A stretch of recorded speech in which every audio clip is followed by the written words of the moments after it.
Hello everyone, welcome to our channel. Today we are going to discuss PYQ of EPC 4, that is Yoga Understanding Ourselves. And the topic is Panch Kos. So where this word Panch Kos come from? पंचकोश हमारा जो तैत्तिरीय उपनिषद है उसमें mention है पंचकोश को लेके। पंचकोश मतलब क्या होता है कि 5 लेयर्स ऑफ ह्यूमंस एग्जिस्टेंस। जो ह्यूमन का एग्जिस्टेंस है वो मेनली 5 लेयर में हुआ है। तो वो 5 लेयर्स क्या हैं? पहला लेयर जो है वो अन्नमय कोश है, दैट इज अन्नमय कोश, ए से रिप्रेजेंट कर रहे हैं। सेकेंड वन इज प्राणमय कोश, that is represent from P, and the third one is मनोमय कोश, अन्नमय, प्राणमय, मनोमय। फिर है विज्ञानमय कोश and the last one is आनंदमय कोश। ठीक है, तो पहला लेयर जो अन्नमय कोश है, अन्नमय कोश मतलब क्या हुआ? जैसे कोई अगर एक छोटा सा बच्चा है तो बच्चा का फिजिकल बीइंग कहाँ से आया है? उसके मम्मी पापा से। और वो उसका जो डेवलपमेंट होता है, जो वो बड़ा होता है, हाइट बढ़ता है, फिर से कुछ उसके फिजिकल फीचर्स में चेंज आता है, जैसे वेट बढ़ता है। तो ये सब जो चेंज है वो किस वजह से हो रहा है? अन्न की वजह से ना, मतलब वो जो उस फूड जो वो नरिश कर पा रहा है, जो न्यूट्रिएंट्स उसको मिल रहा है, उसकी वजह से उसके फिजिकल बॉडी में चेंजेस आ रहे हैं। और वो छोटे बच्चे के रिस्पेक्ट में हम आपको एक एग्जांपल लिए हैं।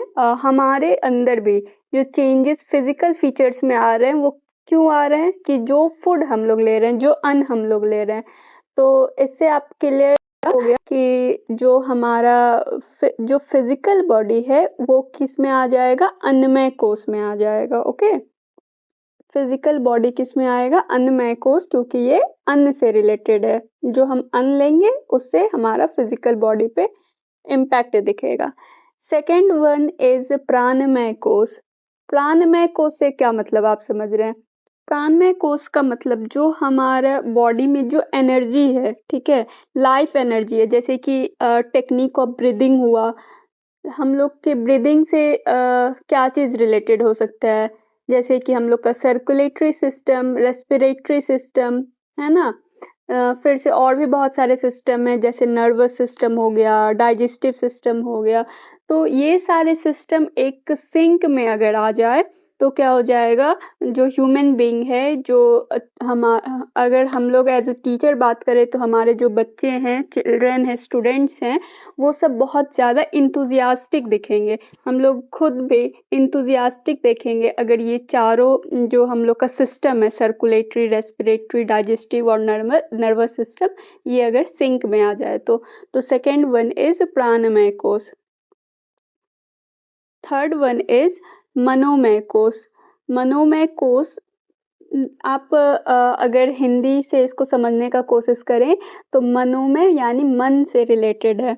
तो मनोमय कोश में जैसे कि अगर इसमें ना मेन होता है क्या? बच्चे के अंदर वैल्यूज इनकलकेट किए जाते हैं, वर्चूज। और बच्चे के साथ साथ अगर हम लोग खुद पे भी बात करें तो हम लोग के साथ भी ये सेम होता है। तो एज ए टीचर हम लोग कैसे मतलब अपने स्टूडेंट्स में ये मनोमय कोश का डेवलपमेंट कर पाएंगे अच्छे से? तो जैसे कोई स्टोरीज सुना के बच्चे को, थोड़ा रोल प्ले, फिर से जैसे प्रेयर के थ्रू।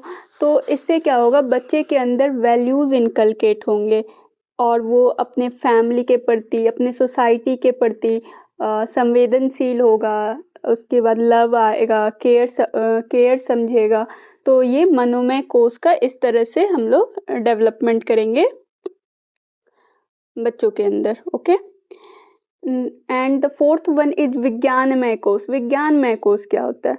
तो जो ये हमारे आपके अंदर जो इंटेलेक्ट है, इंट्यूशन है, विजडम है, जो डिसीजन मेकिंग एबिलिटी है, और जो हमें इंट्यूशन इन द सेंस अगर मुझे लग रहा है कि ये काम सही है और अगर हम वो किए और वो सच में सही हो जाता है तो वो हम लोग का इंट्यूशन ही तो बता रहा है, हम लोग का विजडम ही तो बता रहा है। तो बच्चे में कैसे विज्ञानमय कोष का हम लोग डेवलपमेंट कर सकते हैं।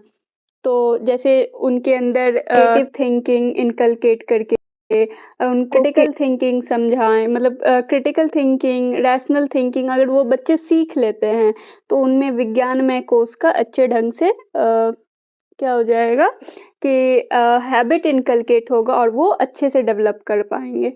And the fifth one is आनंदमय कोर्स।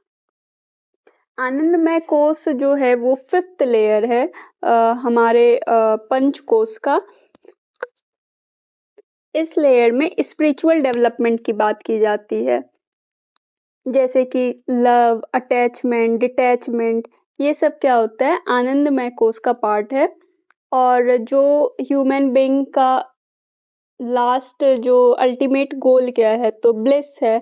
तो हम इस आनंदमय कोष के जरिए हम बच्चे में ये सारे वैल्यूज़ को इनकलकेट कर पाएंगे, स्पिरिचुअल डेवलपमेंट कर पाएंगे और साथ साथ हम अपना भी स्पिरिचुअल डेवलपमेंट कर पाएंगे और जो अल्टीमेटली गोल है ब्लिस उसको हम लोग मतलब अचीव कर लेंगे। ओके,